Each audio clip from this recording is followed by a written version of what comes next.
One. That was Faith Evans. You used to love me. So I know that I said that I had done all I could here about this whole Monique situation. But over the weekend, her and her husband released a video where I was doing the interview and I detailed my daughter's sexual trauma. Monique has taken that video and perverted it for her own uses. She decided to add her own narrative.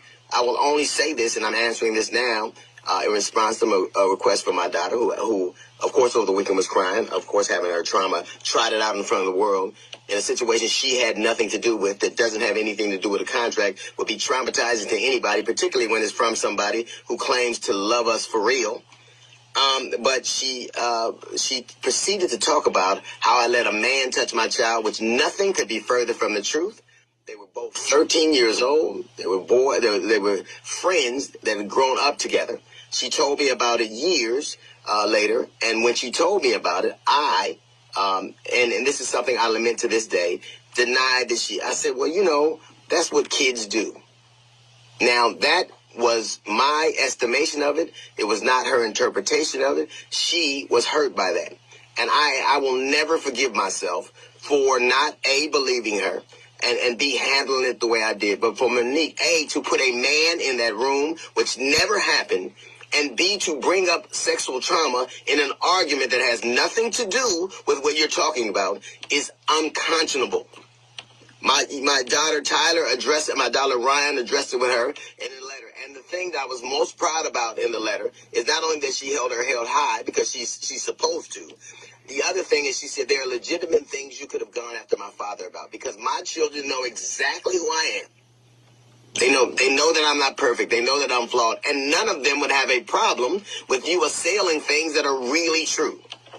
But you and your husband putting a man in my daughter's room, and that is not what I said, and weaponizing it and using in a trite argument shows exactly how low you are.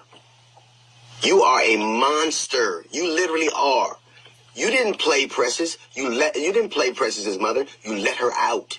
You stopped pretending to be human, and you won a role for being you won a Oscar for being exactly who you are.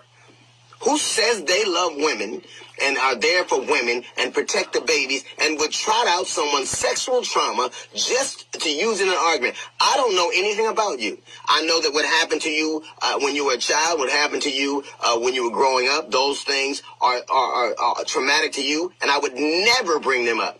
Never. It would never occur to me to do it, because that's not where I live.